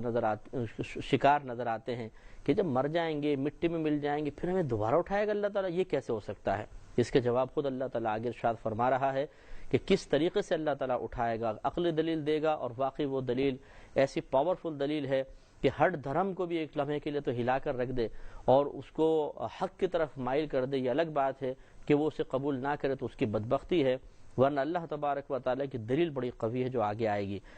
تو اللہ تعالیٰ نے ارشاد فرمایا کہ وہ دنیا میں اس سے پہلے نعمتوں میں تھے اور اپنے کفر و شرک پر ضد کی وجہ سے بس اڑ گئے تھے، اور وہ شکوک و شبہات کے اظہار کرتے تھے کہ جب ہم مر جائیں گے، مٹی میں مل جائیں گے، تو کیا اللہ تعالیٰ ہمیں دوبارہ اٹھائے گا اور ہمارے آباء و اجداد بھی دوبارہ اٹھیں گے؟ قل، اے حبیب کریم صلی اللہ علیہ وسلم آپ فرما دیجئے، ان الاولین والآخرین لمجموعون، کہ بے شک پہلے والے اور بعد والے ضرور اکٹھے کیے جائیں گے، سب کو اللہ تبارک و تعالیٰ ضرور اکٹھا کرے گا، الی میقات یوم معلوم، ایک جانے ہوئے دن کی میعاد پر، ایک ایسا دن جس کا علم ہے، جو دن معلوم ہے، اس کی میعاد پر۔ میقات مینز ایک میعاد ہے، ایک مقررہ مدت پر اللہ تبارک و تعالیٰ اس دن میں سب کو جمع فرمائے گا۔ ثم انکم ایھا الضالون المکذبون، پھر بے شک تم اے گمراہ ہونے والو، جھٹلانے والو، لآکلون من شجر من زقوم، ضرور زقوم کے درخت میں سے کھاؤ گے، جس کو تھوہر بھی کہتے ہیں، کانٹے دار درخت ہوتا ہے، جانور بھی اس کو کھا لے تو اس کے گلے میں کانٹا اٹک جاتا ہے اور پریشان ہو جاتے ہیں، تو یہ درخت کھانے کے لیے دیا جائے گا، اور وہ بھوک کی وجہ سے اتنے تڑپ رہے ہوں گے کہ جب یہ کانٹے دار درخت دیا جائے گا جس کو جانور بھی اس کی بدبو سے اور اس کے کانٹے سے گھبرا جاتے ہیں، یہ اسے کھائیں گے، کھانے پہ مجبور ہوں گے تو گلے میں اٹک جائے گا۔ تو حدیث میں ہے، صحیح حدیث میں، ترمذی کی روایت اٹھا کے دیکھیے کہ یہ کفار تمنا کریں گے کہ اے اللہ، سوچیں گے پہلے تو یار دنیا میں کیا ہوتا تھا کانٹا ٹکتا تھا تو ہم پانی پیتے تھے تو نیچے اتر جایا کرتا تھا، تو وہ تمنا کریں گے اللہ تعالیٰ ہمیں پانی عطا فرما، اللہ تعالیٰ فرمائے گا ان کو پانی دو، تو لوہے کے برتنوں میں کھولتا ہوا ایسا گرم پانی دیا جائے گا کہ جب وہ ان کے منہوں کے قریب آئے گا تو چہرے کی کھال گل کر گر جائے گی، لیکن وہ پیاسے اتنے ہوں گے کہ اس کو پئیں گے تو زبان سڑ جائے گی، پھر وہ پانی اندر جائے گا، آنتیں کٹ جائیں گے، سب کچھ نیچے باہر نکل جائے گا، اور یہ عمل بار بار ہوتا رہے گا۔ اللہ تعالیٰ ہم سب کو اس سے محفوظ فرمائے۔ لآکلون من شجر من زقوم، ضرور زقوم کے درخت میں سے کھانے والے ہیں، فمالئون منہ البطون، پھر اس سے پیٹ بھرو گے، فشاربون علیہ، پھر اس پر من الحمیم، پھر اس پر کھولتے ہوئے پانی میں سے پیو گے، فشاربون شرب الہیم، اور پھر ایسا نہیں کہ ایک آدھ گھونٹ لے کے ہٹ گئے بس کافی ہے، نہیں، پھر ایسا پیو گے جیسے سخت پیاسے اونٹ پیتے ہیں۔ اگر آپ کبھی جانوروں کو دیکھیں کہ جو بہت زیادہ پیاسا ہو، بندھا ہوا، اس کو کھولیں وہ بھاگ کر جائے گا پانی میں اور ایک دم منہ ڈال کے بہت دیر تک پیتا رہے گا جب تک وہ سیر نہیں ہو جائے گا۔ ہم تو ذرا سوچتے ہیں منہ میں تھوڑا سا گھونٹ لیا پھر پھندا نہ لگ جائے، جانوروں کو اکثر پھندا وندہ کہاں لگتا ہے، یہ ڈائریکٹ منہ ڈالتے ہیں اور دیر تک پیتے رہتے ہیں۔ اور پیاسا اگر اونٹ ہو جو بڑا طویل ڈیزرٹ میں سفر طے کر کے آیا ہے، صحرا میں سفر طے کر کے آیا ہے، تو یہ 30 دن تک پیاسا رہ سکتا ہے، کیونکہ اپنے کوہان میں کہتے ہیں کہ یہ پانی یا مواد جمع کر لیتا ہے جس سے اس کو تسکین ہوتی رہتی ہے۔ تو ان جب پیاسے اونٹوں کو چھوڑا جاتا ہے تو یہ بھاگ کر اپنے وہ پانی کے تالاب پر پہنچتے ہیں، ایک دوسرے کو دھکے دے کر پیتے رہتے ہیں بہت دیر تک، اور پورے اپنے جسمانی جو تشنگی تھی اس کو مٹاتے ہیں۔ تو اللہ تبارک و تعالی نے چونکہ عرب اونٹ پالتے تھے اور پیاسے اونٹوں کی حالت وہ جانتے تھے کہ کیا ہوتی ہے، تو یہ ایک اچھا طریقہ ہوتا ہے ایک واعظ کے لیے بھی، سمجھانے والے کے لیے، ناصح کے لیے، کہ اپنی بات کو ان مثالوں سے سمجھائے جو مثالیں دنیا میں یا ان لوگوں کے درمیان رائج ہیں، اس سے بات اچھی سمجھ میں آتی ہے۔ لہذا اللہ تعالیٰ نے ان کو سمجھایا کہ یہ جہنم میں کھولتا ہوا پانی پئیں گے، اور ایسا نہیں کہ تھوڑا بہت پی لیں، بلکہ ایسے جیسے سخت پیاسے اونٹ پیتے ہیں، یعنی بہت دیر تک پیتے رہیں گے، کٹے گا، سب کچھ عذاب ہوگا، لیکن پیاس ختم ہونے کا نام نہیں لے گی۔ ھذا نزلہم یوم الدین، یہ ان کی مہمانی ہے انصاف کے دن، یعنی اللہ تعالیٰ کی طرف سے یہ مہمان نوازی ہوگی ان کی، جیسے کرتوت ویسی مہمان نوازی۔ نحن خلقناکم فلولا تصدقون، اس کی میں تھوڑا مزید وضاحت کر دوں کہ جیسے کرتوت ویسی مہمان نوازی، تو معاذ اللہ کرتوت تو برے تھے، مہمان نوازی بری نہیں ہے، مہمان نوازی تو اللہ تبارک و تعالیٰ کی طرف سے ان کے اعمال کے بالکل مطابق ہے۔ تو اعمال گندے تھے اور اللہ تعالیٰ جو ان پر عذاب مسلط فرمائے گا وہ بالکل عدل و انصاف کے ساتھ ہوگا، اس میں کوئی ظلم کی آمیزش نہیں ہوگی۔ جو اپنے رب کی بات کو ٹال دے، اس کے نبیوں کو جھوٹا قرار دے، وہ اسی طرح کے عذاب کا مستحق ہوگا۔ اور ایسا نہیں ہے کہ اللہ تبارک و تعالیٰ اچانک ہی عذاب میں مبتلا کرے گا، پھر تو کوئی نہ کوئی عذر ہو سکتا تھا کہ اللہ اگر تو نے اس کی شدت پہلے بتائی ہوتی تو ہم چھوڑ دیتے، ہم ایمان قبول کر لیتے، ہم نیک پرہیزگار بن جاتے، لیکن اللہ تبارک و تعالیٰ نے ان عذابات کو پہلے ہی بیان فرما دیا، کفار کے سامنے باقاعدہ ان کو رکھا گیا، ان آیات کو بیان کیا گیا کہ دیکھو تم ایمان لاؤ، یہ کام اختیار کر لو، تم نجات پا جاؤ گے، ورنہ یہی عذاب ہوگا۔ اب جب سب چیزیں بتا دی گئی ہوں، اچھا بھی برا بھی، اس کے باوجود کوئی ہٹ درمی دکھائے، اللہ تعالیٰ کی نعمتیں یا اپنے مالک کی نعمتیں استعمال کرتا رہے اور اسی کا کہنا نہ مانے، تو لازم سی بات ہے کہ مستحق سزا ہوگا۔ لہٰذا ان کے ساتھ کوئی ظلم و ستم نہیں ہوگا، بلکہ انتہائی عدل و انصاف ہوگا، اور یہ اسی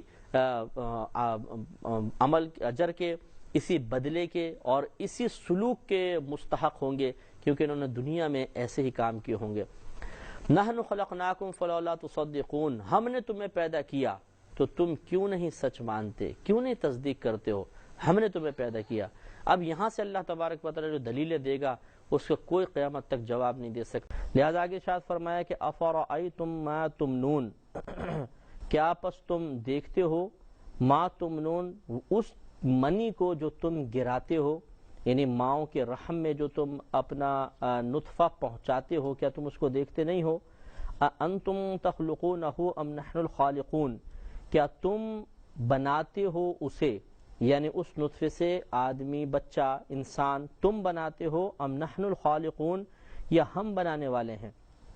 یہ بڑی ہی نفیس ایک دلیل اللہ تبارک و تعالی نے ارشاد فرمائی، اور قیامت تک آنے والے تمام وہ کفار کہ جو اللہ تبارک و تعالیٰ کی جانب سے دوبارہ اٹھائے جانے والے اعلان کی تکذیب کرتے ہیں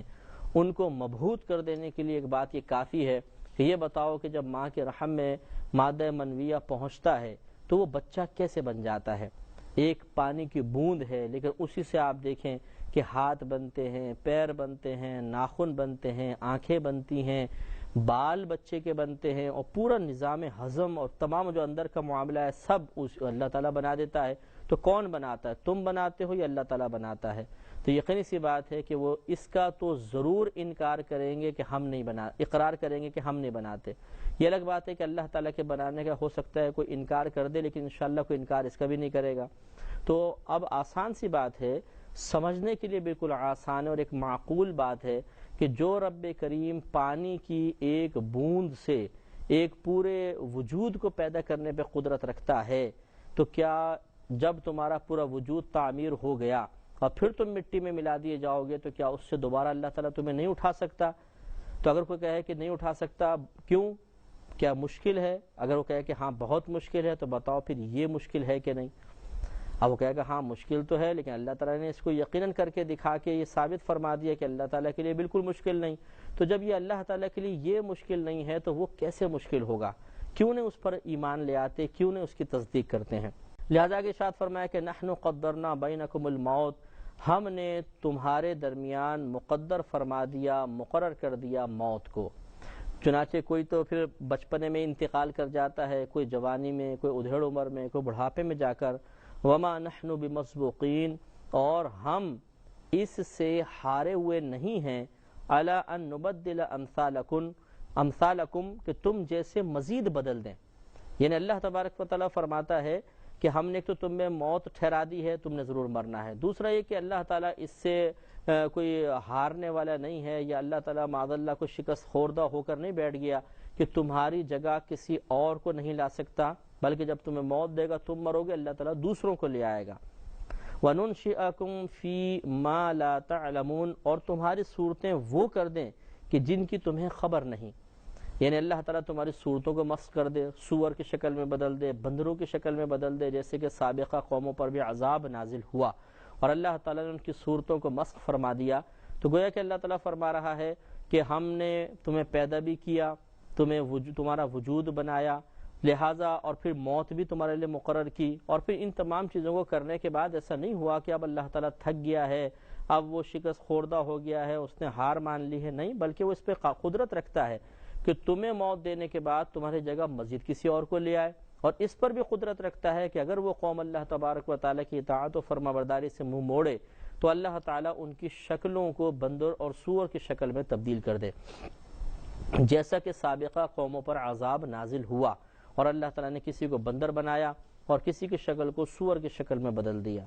لیکن یہاں پر یہ ضمناً بات ضرور عرض کر دیتا ہوں کہ صحابہ کرام علیہم رضوان نے پوچھا کہ یا رسول اللہ صلی اللہ علیہ وسلم، یہ آج کل جو سور اور بندر ہیں کیا یہ وہی معذب قومیں ہیں جن پہ اللہ کا عذاب نازل ہوا؟ تو نبی کریم صلی اللہ علیہ وسلم نے فرمایا کہ نہیں، اللہ تبارک و تعالیٰ جب کسی قوم پر عذاب نازل فرماتا ہے اور ان کی صورتیں مسخ فرما دیتا ہے تو پھر انہیں زندہ نہیں چھوڑتا بلکہ ان کو ہلاک فرما دیتا ہے. اور پھر نبی کریم صلی اللہ علیہ وسلم نے بطور دلیل ارشاد فرمایا کہ بندر اور سور تو ان معذب قوموں سے پہلے بھی تھے. یعنی ایسا نہیں ہے کہ وہ قومیں ان شکلوں میں بدلی اور پھر ان کی نسلیں چلتی آئیں، بلکہ یہ تو ان سے پہلے بھی تھے. لہذا جو اللہ تعالیٰ کی طرف سے عذاب میں مبتلا ہو کر بندر اور سور کی شکل میں بدل گئے وہ پھر زندہ نہیں رہے، وہ ختم کر دیے گئے. اللہ تعالیٰ مزید ارشاد فرماتا ہے کہ وَلَقَدْ عَلِمْتُمُ النَّشْأَةَ الْأُولَىٰ، اور بے شک تم جان چکے ہو پہلی مرتبہ پیدا ہونا. فَلَوْلَا تَذَكَّرُونَ، تو پھر تم کیوں نہیں سوچتے ہو؟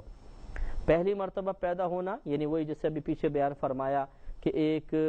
پانی کی بوند سے اللہ تبارک و تعالی بندے کو پیدا فرماتا ہے. مذکر بھی پیدا ہوتے ہیں، اسی سے مؤنث پیدا ہوتے ہیں. جب ایک چھوٹا سا بچہ پیدا ہوتا ہے تو اتنا نرم و نازک ہوتا ہے کہ اگر آپ تھوڑی سی طاقت لگائیں تو اس کے اعضاء جدا جدا ہو جائیں، لیکن پھر اللہ تبارک و تعالیٰ کے کرم سے وہی نازک بدن جب جوان ہوتا ہے تو ایسا تندرست و توانا ہو جاتا ہے کہ آدمی دیکھ کر حیران رہ جاتا ہے. بالکل پہاڑ کی مثل ہو جاتے ہیں، اور جیسے پہلوان وغیرہ ہوتے ہیں کتنے مضبوط اعضاء ہو جاتے ہیں. تو وہی پانی کی ایک بوند کے بعد جو تغیر و تبدل آتا ہے اور انسان ایک پہاڑ کی طرح مضبوط بن جاتا ہے، یہ سب اللہ تعالیٰ کی کرم نوازی ہے اور اللہ تعالیٰ کی قدرت کا عظیم اظہار ہے۔ تو جو رب کریم ایک پانی کی بوند سے اس طرح ایک جوان آدمی کو بنانے پہ قدرت رکھتا ہے اور پھر اسے دوبارہ ارذل عمر کی طرف لے کر جاتا ہے، تو اسی طریقے سے کیا اللہ تبارک و تعالیٰ ایک بندے کے مر جانے کے بعد، اس کے مٹی میں مل جانے کے بعد اسے دوبارہ نہیں اٹھا سکتا؟ یقینی سی بات ہے کہ صاحب عقل اس کو تسلیم کرے گا کہ ضرور اٹھا سکتا ہے۔ مزید اللہ تعالیٰ نے ایک اور کویسچن فرمایا کہ افرأیتم ما تحرثون، کیا تم دیکھتے ہو جو تم اگاتے ہو، انتم تزرعونہ ام نحن الزارعون، کیا تم اس کی کھیتی بناتے ہو یا ہم کھیتی بناتے ہیں؟ یعنی جب تم بیج لگا کر پیچھے ہٹ کے بیٹھ جاتے ہو تو کیا پودا بھی اس میں سے تم نکالتے ہو؟ اگر ایسا ہوتا کہ ہم ہی پودا نکالنے والے ہیں تو پھر تو ہم اس بیج کو پھاڑ کے اس میں سے پودا اور درخت نکال لیتے اور پھل بنا لیتے، لیکن نہیں، وہ تو اللہ تبارک و تعالیٰ بنانے والا ہے۔ تو یہ ایک مثال سے مزید سمجھایا کہ صرف ایک بیج تم زمین میں لگاتے ہو اور اللہ تبارک و تعالیٰ اس کو پھاڑتا ہے، پھر اس سے پودا نکلتا ہے، بڑا ہوتا ہے، اس میں پھل لگتے ہیں یا سبزیاں لگتی ہیں یا اناج لگتا ہے، تو یہ پیدا ہوتا ہے۔ تو یہ کس نے پیدا کیا؟ اللہ تعالیٰ نے۔ تو جو رب کریم اس طریقے سے ایک بیج سے اتنا بڑا درخت یا اتنی ساری سبزیاں یا اتنے سارے اناج اگانے پہ قدرت رکھتا ہے، تو کیا وہ اسی مٹی میں مل جانے والی ہڈیوں سے ایک دوبارہ انسان کو پیدا نہیں کر سکتا؟ یقیناً پیدا کر سکتا ہے۔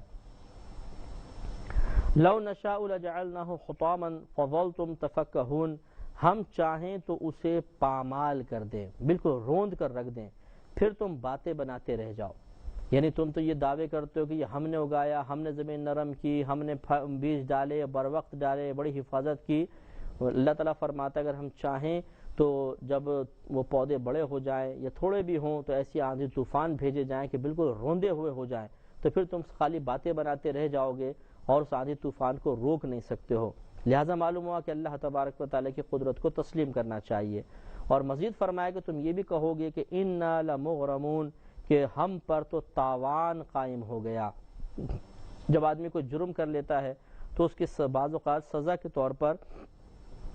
مالی جرمانہ عائد کیا جاتا ہے، جس کو تاوان یا ضمان سے تعبیر کرتے ہیں۔ تو گویا کہ تم اس وقت جب تمہارے زمینوں پہ اللہ تبارک و تعالیٰ آسمانی آفت کو نازل فرمائے گا تو تم یوں کہو گے کہ شاید ہم پر کوئی جرم ہو گیا، کوئی تاوان ہم پر مسلط کر دیا گیا ہے۔ بل نحن محرومون، بلکہ ہم بے نصیب رہے، یا تم یوں کہو گے کہ ہم بے نصیب رہے۔ غرض یہ کہ پھر تمہیں اعتراف کرنا پڑے گا کہ ہمارے بس میں کچھ بھی نہیں، ہماری طاقت، ہماری قدرت، ہماری ذہنی صلاحیتیں، ہماری محنت اپنے مقام پر، لیکن اگر اللہ تبارک و تعالیٰ کی مشیت نہ چاہے، اللہ تعالیٰ کی مرضی نہ ہو، تو ہم اپنی رضا کے مطابق کچھ بھی نتیجہ حاصل نہیں کر سکتے۔ مزید ایک اور دلیل دیتے ہوئے ارشاد فرمایا افرأیتم الماء الذی تشربون، تو ذرا غور کرو، ذرا دیکھو کہ پانی وہ جو تم پیتے ہو، انتم انزلتموہ من المزن ام نحن المنزلون، کہ کیا تم اسے بادل سے اتارتے ہو یا تم نے اسے بادل سے اتارا یا ہم اتارنے والے ہیں۔ کیا زبردست دلیل ہے کہ یہ نرم و نازک سے بادل، کہ جو اگر آپ کے سامنے سے گزرے اور ہاتھ مارے، ہلکا سا یوں ہاتھ لگائیں تو صرف ایک نمی ہاتھ میں آئے گی اور سارے بادل ختم ہو جائے گا۔ اتنا نرم و نازک بادل، اس سے ٹنوں وزنی پانی، جیسے بھی ہمارے کراچی میں بارش ہوئی، 2-4 گھنٹے لگاتار بارش ہوئی تو پورا کراچی ایک ساتھ دھل گیا اور بلا مبالغہ ٹنوں کے حساب سے پانی نازل ہوا۔ یہ کون نازل کرنے والا ہے؟ اللہ تبارک و تعالیٰ۔ تو جو اللہ تعالیٰ اتنی عظیم قدرت والا ہے کہ ایسے نرم و نازک بھاپ جیسے بادلوں کے اندر ٹنوں وزنی پانی اٹھانے پہ قدرت رکھتا ہے اور ایک ساتھ برسا کر پورے شہر کو دھو دینے پر قادر ہے، تو کیا وہ رب تمہیں دوبارہ اٹھانے پر قدرت نہیں رکھتا ہوگا؟ یقیناً عقل تسلیم کرتی ہے کہ اگر ہم اللہ تعالیٰ کی قدرت پر غور و تفکر کرتے چلے جائیں اور جو اس کی قدرت کے اظہار ہمارے اطراف میں نظر آ رہے ہیں ان پر ایک سرسری نگاہ بھی ڈالیں، تو یقیناً ایک معمولی سی بھی عقل سلیم رکھنے والا بالکل آخرت کا انکار نہیں کرے گا اور اللہ تعالیٰ کے وعدے کو یقیناً اور عقل کے مطابق و موافق تسلیم کرے گا۔ اللہ تعالیٰ نے مزید ارشاد فرمایا کہ لو نشاء جعلناہ اجاجا فلولا تشکرون، اگر ہم چاہیں تو اسے کھاری کر دیں، نمکین کر دیں، واقعی یہ بھی اللہ کا کرم ہے کہ میٹھا پانی اوپر سے آتا ہے. اگر اللہ تعالیٰ چاہے تو اسے سمندر کے پانی کی مثل کڑوا کر دے تو ہم کیا کر سکتے ہیں؟ تو اس کا مطلب اس کی کرم نوازی ہے، اس کا انعام ہے، اس کا فضل ہے، اس کی نعمت ہے اور اس کا احسان ہے کہ وہ پانی کو میٹھا کر کے اتارتا ہے، کھارا پانی نہیں اترتا. فلولا تشکرون، تو پھر تم کیوں شکر ادا نہیں کرتے ہو؟ افرأیتم النار التی تورون، تو ذرا کیا پس تم دیکھتے ہو اس آگ کو وہ جو تم روشن کرتے ہو. یا عرب لوگ ایک درخت تھا جس سے 2 لکڑیاں توڑتے تھے جس کو زند اور زندہ کا نام دیا جاتا تھا. انہیں آپس میں رگڑتے تھے تو آگ نکلتی تھی اور یہ سرسبز ہوتی تھیں، لیکن جب رگڑتے تھے تو آگ کی چنگاری نکلتی تھی، آگ جل جایا کرتی تھی. تو اللہ تبارک و تعالیٰ اپنی مزید قدرت کی نشانی بیان فرما کر اور اس کے ذریعے ثابت فرما رہا ہے کہ جو رب کریم سرسبز 2 شاخوں سے ایک گرم آگ نکالنے پر قدرت رکھتا ہے، کیا وہ ایک بندے کو مارنے کے بعد اور اس کی مٹی میں مل جانے کے بعد اسے دوبارہ نہیں اٹھا سکتا؟ یقیناً اٹھا سکتا ہے. لہذا ارشاد فرمایا افرأیتم النار التی تورون، کیا پس تم دیکھتے ہو اس آگ کو وہ جو جس کو تم جلاتے ہو یا روشن کرتے ہو. انتم انشأتم شجرتها ام نحن المنشئون، کیا تم نے اس کا پیڑ پیدا کیا ہے یا ہم پیدا کرنے والے ہیں؟ یعنی جس درخت سے یہ دونوں شاخیں توڑی جاتی ہیں، زندہ لکڑی نکالی جاتی ہے، اس درخت کو تم نے پیدا کیا ہے یا ہم نے؟ اگر تم نے پیدا کیا ہے تو پھر تو ہر درخت کے اندر یہ وصف تم پیدا کر سکتے تھے، اور یقینی سی بات ہے کہ تم نے اس کو پیدا نہیں کیا بلکہ اللہ نے پیدا کیا ہے. تو جو رب اس طرح ایک درخت سے سب لکڑیوں سے آگ نکالنے پر قدرت رکھتا ہے، یقیناً وہ زمین سے انسان کو بھی دوبارہ اٹھانے پر قدرت رکھتا ہے. نحن جعلناها تذکرۃ، ہم نے بنایا اس آگ کو تذکرہ. تذکرہ یہاں مذکرہ کے معنی میں ہے، اور مذکرہ کا مطلب یاد دلانے والی، کہ ہم نے اس آگ کو یاد دلانے والی بنایا. اور شارحین نے فرمایا، مفسرین فرماتے ہیں کہ یعنی جہنم کی آگ کو یاد دلانے والی، کہ جب ہم اس آگ کو دیکھتے ہیں تو ہمیں جہنم کی آگ یاد آنی چاہیے، کہ یہ آگ اس آگ کو یاد دلاتی ہے کہ جس طرح آج یہ دنیا میں جلا رہی ہے. اگر اللہ تبارک و تعالیٰ کی اطاعت و فرما برداری نہ کی، اس پر ایمان نہیں لائے اور اس کے نبی کریم صلی اللہ علیہ وسلم اور قرآن کو تسلیم نہیں کیا، تو پھر اسی طرح جس طرح دنیا کے اندر یہ آگ جلا رہی ہے، برود قیامت بھی جلائے گی. وَمَتَاعًا لِّلْمُقْوِينَ، اور مسافروں کے لیے اللہ تعالیٰ نے اسے ایک فائدے کا سامان بنایا، متاع بنا دیا. وہ اس طریقے سے کہ اس کے کئی معنی ہو سکتے ہیں. مثلا مسافر سفر کر رہے ہیں، انہیں اگر آگ جل رہی ہو دور دراز تو وہ اس کو دیکھ کر اندازہ کر لیتے ہیں کہ قریب آبادی ہے، وہاں پہنچ جاتے ہیں.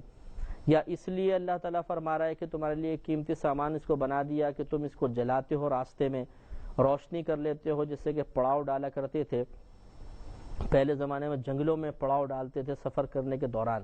تو پھر چاروں طرف لکڑیاں جلا کر ڈال دیا کرتے تھے تاکہ درندے وغیرہ یا سانپ وغیرہ اندر نہ آنے پائیں. تو اس طرح ساری رات آرام سے کٹ جاتی تھی، آگ سے ڈر کر، جلنے کے خوف سے جانور قریب نہیں آتے تھے. یا اس وجہ سے یہ متاع ہے کہ تم اس کو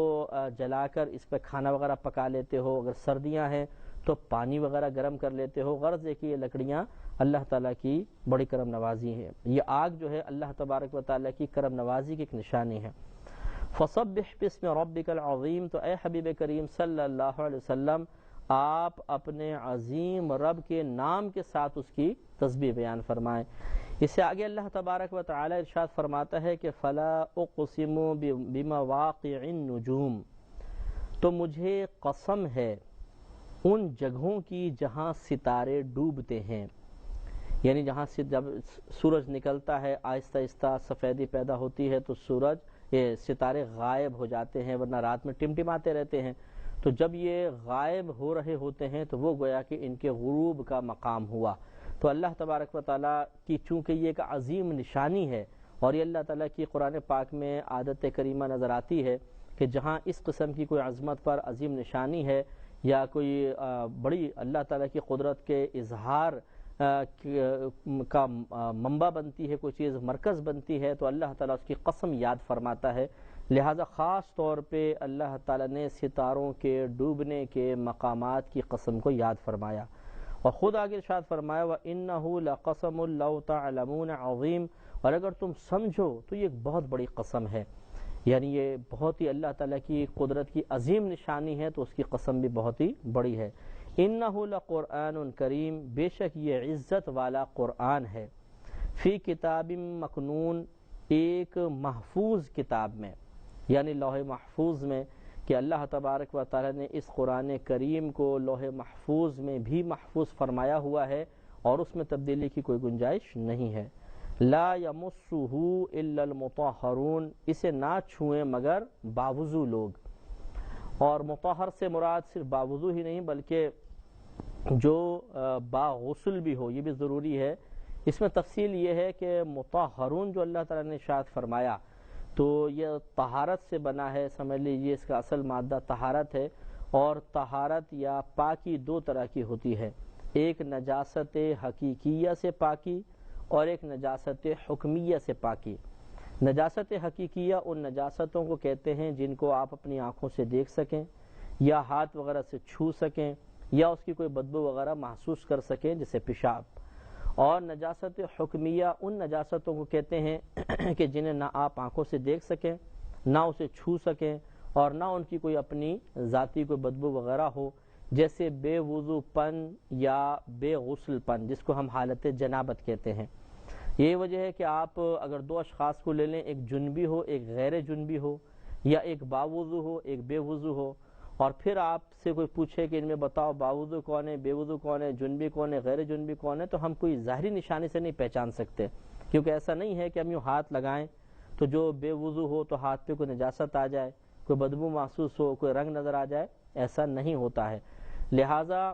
مطہرون سے مراد ایک تو یہ ہوگا کہ جو شخص نجاست حقیقیہ اور نجاست حکمیہ سے پاک و صاف ہو، یعنی باوضو بھی ہو باغسل بھی ہو، اور ہاتھ سے جب اس کو چھو رہا ہے تو ہاتھ پہ کوئی نجاست نہیں ہونی چاہیے۔ دوسری ایک نجاست ہوتی ہے روحانی اعتبار سے، کہ جو کافر ہے وہ چونکہ کفر کی گندگی میں ملوث ہوتا ہے تو وہ بھی ایک طرح سے روحانی اعتبار سے نجس ہوتا ہے، جبکہ مومن روحانی اعتبار سے پاک ہوتا ہے اور مطہر ہوتا ہے۔ تو گویا کہ یہاں پر جو مطہرون کا لفظ بیان فرمایا یہ سب کو شامل ہوگا، مسلمان ہونا چاہیے، باوضو ہونا چاہیے، اور حالت جنابت سے خالی ہونا چاہیے، تو انشاءاللہ ایسے لوگ قرآن عظیم کو چھونے پر بالکل اجر و ثواب پائیں گے، گناہگار نہیں ہوں گے۔ اس کے برعکس اگر کافر چھوئے یا بے وضو شخص چھوئے یا اسی طرح حالت جنابت میں کوئی شخص چھوتا ہے تو یہ سب کے سب گناہگار ہوں گے، اور کافر کے لیے ممنوع ہے کہ وہ قرآن کو چھوئے۔ ہاں اگر قرآن جزدان میں لپٹا ہوا ہے تو پھر آپ اسے جزدان کے اوپر سے پکڑ سکتے ہیں، اس میں کوئی حرج نہیں ہے۔ اور لیکن یہ بات ضرور یاد رکھیے گا کہ جو لباس آپ نے پہنا ہوا ہے اس سے آپ نہیں پکڑ سکتے۔ مثال کے طور پر آستین لمبی ہے تو اس کو یوں کر کے پکڑ لیں، ایسا نہیں۔ اس طرح بہنوں نے کوئی دوپٹہ اوڑا ہوا ہے تو دوپٹے سے پکڑ لیں، یہ بھی غلط ہوگا۔ دامن سے پکڑ لیں، غلط ہوگا، اس کو بھی فقہا نے منع فرمایا ہے۔ غرض ہے کہ قرآن کی عظمت کا تقاضا یہ ہے کہ اس کو پاک و صاف لوگ چھوئیں۔ تنزیل من رب العالمین، یہ اتارا ہوا ہے عالمین کے رب کی طرف سے۔ عالمین عالم کی جمع ہے، اور اللہ تبارک و تعالیٰ کے ما سوا کو عالم کہتے ہیں۔ گویا کہ تمام جو جہانوں کا رب ہے، پالنے والا ہے، مربی ہے، اس کی طرف سے یہ قرآن نازل کیا گیا ہے۔ افبہذا الحدیث انتم مدہنون، تو کیا اس بات میں تم سستی کرتے ہو، یعنی اس بات کو تسلیم کرنے میں سستی کرتے ہو کہ یہ قرآن عظیم اللہ تبارک و تعالیٰ کی طرف سے نازل کیا گیا ہے۔ وَتَجْعَلُونَ رِزْقَكُمْ أَنَّكُمْ تُكَذِّبُونَ، اور اپنا حصہ تم یہ بناتے ہو کہ بے شک تم جھٹلانے والے ہو یا جھٹلاتے ہو، یعنی قرآن عظیم کے انکار کرنے میں سے ایک حصہ اپنے لیے تم نے مقرر کر رکھا ہے، یہ بالکل غلط ہے، بلکہ اس کی تصدیق کرنے میں سے ایک حصہ مقرر کرنا چاہیے تھا تاکہ اللہ تبارک و تعالیٰ کی رضا حاصل ہوتی۔ فلولا اذا بلغت الحلقوم، تو پھر کیوں نہ ایسا ہو کہ جب جان گلے تک پہنچے، یعنی اب یہ پہلے اس کا پس منظر سمجھ لیجئے یا آیات کے نزول کا مقصود اور مطلوب سمجھ لیجئے کہ یہاں اللہ تبارک و تعالیٰ بیان فرما رہا ہے کہ اگر تم قرآن کی تکذیب کرتے ہو، اللہ تبارک و تعالیٰ کی باتوں کو تسلیم نہیں کرتے ہو، تو ہم تمہیں چیلنج دیتے ہیں کہ جس وقت تمہاری موت تمہاری گردن تک پہنچ جائے تو اس وقت تم اپنی اس روح کو جو جا رہی ہے اس کو روک کے بتاؤ، اور اپنی موت کو ٹال کے بتاؤ اگر تم سچے ہو تو۔ اگر نہیں ٹال سکتے تو اس کا مطلب یہ ہے کہ اللہ تبارک و تعالیٰ کی بات کو تسلیم کرنا چاہیے کہ تم عاجز ہو اور تم اس کی قدرت کے سامنے کوئی حیثیت نہیں رکھتے ہو۔ جب وہ فیصلہ فرما لیتا ہے تو اس کے فیصلے کے خلاف تم کچھ کرنے پر قدرت نہیں رکھتے ہو۔ تو اتنی عظیم قدرت رکھنے والے رب کی اطاعت ضرور کرنی چاہیے، عقل اسی کا تقاضا کرتی ہے، لہذا رب کی اطاعت کی طرف آ جاؤ۔ لہذا ارشاد فرمایا فلولا اذا بلغت الحلقوم، پھر کیوں نہ ہوا کہ جب جان گلے تک پہنچے، وانتم حینئذ تنظرون، اور تم اس وقت دیکھ رہے ہو، ونحن اقرب الیہ منکم، اور ہم اس سے زیادہ تمہارے پاس ہیں، یعنی جس طرح تمہاری جان تمہارے پاس ہے ہم اس سے زیادہ تمہارے پاس ہیں، لیکن علم اور قدرت کے اعتبار سے، کیونکہ اللہ تبارک و تعالیٰ جسمانیت سے پاک ہے۔ ایسا نہیں کہ اس کا جسم ہمارے قریب ہے یا وہ اپنی ذات کے اعتبار سے ہم سے قریب ہے، نہیں، بلکہ علم اور قدرت کے اعتبار سے۔ علم کے اعتبار سے قریب ہونے کا مطلب کہ وہ ہماری ایک ایک حرکات کو، ایک ایک چیز کا علم رکھتا ہے، جانتا ہے، اور قدرت کے اعتبار سے قریب ہونے کا مطلب وہ جب چاہے ہم میں کوئی تصرف کر سکتا ہے، تغیر و تبدل کر سکتا ہے، لمبا کر دے، چھوٹا کر دے، مار دے، زندہ کر دے، بیمار کر دے، تندرست کر دے۔ یہ قدرت کے اعتبار سے قریب ہونے کا معنی ہے۔ تو اللہ تعالیٰ نے ارشاد فرمایا وَنَحْنُ أَقْرَبُ إِلَيْهِ مِنْكُمْ، اور ہم اس سے زیادہ تمہارے پاس ہیں، یعنی اس روح سے زیادہ تمہارے پاس ہیں، وَلَكِنْ لَا تُبْصِرُونَ، مگر لیکن تم بصیرت نہیں رکھتے ہو، یعنی باطنی بصیرت تمہیں حاصل نہیں کہ اللہ تبارک و تعالیٰ کے قرب کو محسوس کر سکو، لہذا اس وجہ سے تم یہ نافرمانیوں کا ارتکاب کر رہے ہو۔ فَلَوْلَا إِن كُنتُمْ غَيْرَ مَدِينِينَ، تو کیوں نہ ہوا کہ اگر تمہیں بدلہ ملنا نہیں ہے، یعنی آخرت میں تمہیں اگر کوئی بدلہ نہیں ملنا ہے جیسے کہ تم گمان کر رہے ہو، ترجعونها ان کنتم صادقین، کہ اسے لوٹا لاتے اگر تم سچے ہو تو۔ اب پچھلی چیز کو ملائیں کہ اللہ تعالیٰ نے ارشاد فرمایا کہ جب گردن تک تمہارے حلقوم تک روح پہنچ جائے اور تم اس کو دیکھ بھی رہے ہو، اور تمہیں جب یہ یقین ہے، تم کہتے ہو کہ کچھ آخرت نہیں ہے، نہ وہاں پہ کوئی کچھ بدلہ نہیں ملنا ہے، تو اس کا مطلب یہ ہوا کہ پھر تم بڑی قدرت والے ہو، اللہ تعالیٰ تو کسی چیز پر قادر ہی نہیں ہے، اور اس کا سب کہنا جھوٹا ہے، معاذ اللہ ثم معاذ اللہ، تو اور اللہ کا کوئی فیصلہ کسی جگہ نافذ نہیں ہوتا، تو اس کا مطلب ہے کہ روح نکالنے میں بھی اللہ تعالیٰ کا فیصلہ نافذ نہیں ہونا چاہیے۔ اور جب تم اتنی مضبوطی کا اظہار کر رہے ہو تو یہاں پر بھی تمہیں مضبوطی کا اظہار اور اپنے قوت والا ہونے کا اظہار کرنا چاہیے، لہذا تمہارے لیے چیلنج ہے کہ ذرا نکلتی ہوئی روح کو روک کر تو بتاؤ۔ یقینی سی بات ہے کہ تم نہیں روک سکتے، اور جب نہیں روک سکتے تو تمہارا عاجز ہونا ثابت ہوا اور اللہ تبارک و تعالیٰ کا عظیم قدرت کا حامل ہونا ثابت ہوا، تو پھر اللہ تبارک و تعالیٰ کے سامنے عاجز انکساری کا دامن پھیلاتے ہوئے اس کی اطاعت کی طرف مائل ہو جانا چاہیے۔ فَأَمَّا إِن كَانَ مِنَ الْمُقَرَّبِينَ، پھر بہرحال اگر ہوں وہ یعنی مرنے والے مقربین میں سے۔ دیکھیے پیچھے ذکر گزرا تھا کہ تین طرح کے گروہ ہوں گے بروز قیامت، ایک اصحاب الیمین سیدھے ہاتھ والے نیک پرہیزگار لوگ، ایک اصحاب الشمال الٹے ہاتھ والے، یہ کفار، مشرکین، منافقین اور گنہگار لوگ ہوں گے، اور ایک اللہ تعالیٰ نے فرمایا تھا سابقون، سبقت لے جانے والے، یعنی وہ اصحاب الیمین میں سے ہوں گے لیکن ان سے بلند و بالا، جیسے صحابہ کرام جنہوں نے بڑی قربانیاں دی نبی کریم صلی اللہ علیہ وسلم کے ساتھ، اسی طرح دیگر امتوں کے وہ لوگ کہ جنہوں نے نبی اپنے زمانے کے نبی کا بھرپور ساتھ دیا، یہ لوگ بڑی سبقت لے جانے والے لوگ ہوں گے۔ تو اب اللہ تعالیٰ یہاں پر ان تینوں گروہوں کے دو گروہوں کے انعامات یعنی سابقون اور اصحاب الیمین، اور ان کے انعامات اور اصحاب الشمال کے پھر جو عذابات ہیں ان کا تذکرہ فرمائے گا۔ لہذا ارشاد فرمایا فَأَمَّا إِن كَانَ مِنَ الْمُقَرَّبِينَ، پھر بہرحال اگر ہو وہ مرنے والا مقربین میں سے، فَرَوْحٌ، تو راحت ہے، یعنی اس کے لیے راحت ہے، وَرِيحَانٌ، اور پھول ہیں، وَجَنَّةُ نعیم، اور چین کے باغ، یعنی ایسے باغات جن میں سکون ہے، چین ہے، جیسے کہ نبی کریم صلی اللہ علیہ وسلم نے ارشاد فرمایا کہ قبر مومن کے لیے جنت کے باغوں میں سے ایک باغ ہے، اور کافر اور مشرک کے لیے دوزخ کے گڑھوں میں سے گڑھا ہے۔ لہذا جب انسان قبر میں جائے گا، بظاہر ایک چھوٹا سا گڑھا ہے، لوگ دفنا کے چلے جائیں گے، لیکن پھر اللہ تبارک و تعالیٰ کے حکم سے اگر یہ مردہ نیک تھا تو حکم ہوگا کہ قبر کی دیواروں پھیل جاؤ اور تا حد نگاہ وسیع ہو جاؤ، تو مردہ دیکھے گا جہاں تک اس کی نگاہ پہنچے گی وہاں تک زمین کو وسیع کر دیا جائے گا، اور جنت کی نعمتیں اللہ تعالیٰ اسے جنت میں عطا فرمائے گا۔ فالسلام وَأَمَّا إِن كَانَ مِنْ أَصْحَابِ الْيَمِينَ، اور اگر وہ مرنے والے سیدھی جانب والوں میں سے ہوں فَسَلَامٌ لَكَ مِنْ أَصْحَابِ الْيَمِينَ، تو اے حبیب کریم صلی اللہ علیہ وسلم آپ پر سلامتی ہو داہنے والوں کی طرف سے، آپ پر سلامتی ہو، یعنی اس طرف بشارت ہے کہ وہ اصحاب الیمین جنت میں آپ کے ساتھ ہوں گے اور آپ کو سلام کریں گے۔ تو یہ اشارہ ہے اس طرف کہ جو نیک اعمال کرنے والا ہے، جس کے سیدھے ہاتھ میں نامہ اعمال دیا جائے گا، وہ انشاءاللہ نبی کریم صلی اللہ علیہ وسلم سے ملاقات بھی کرے گا اور آپ کی بارگاہ میں سلام پیش کرنے کی سعادت بھی حاصل ہوگی۔ وَأَمَّا إِن كَانَ مِنَ الْمُكَذِّبِينَ الضَّالِّينَ، اور اگر وہ جھٹلانے والوں گمراہوں میں سے ہو یعنی مرنے والا، فَنُزُلٌ مِّنْ حَمِيمٍ، تو اس کی مہمانی کھولتا پانی ہے، یعنی اللہ تعالیٰ اس کو بطور مہمانی یا ایسی میزبانی ہوگی کہ اسے کھولتا ہوا پانی دیا جائے گا۔ وَتَصْلِيَةُ جَحِيمٍ، اور بھڑکتی آگ میں دھنسانا۔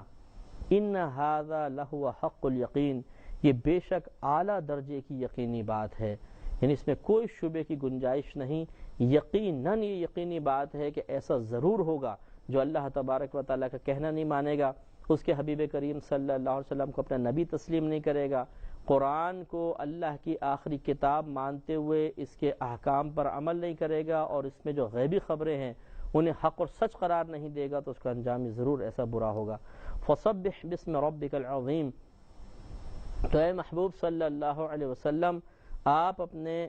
عظمت والے رب کے نام کے ساتھ تسبیح بیان فرمائیں۔ صدق اللہ العظیم۔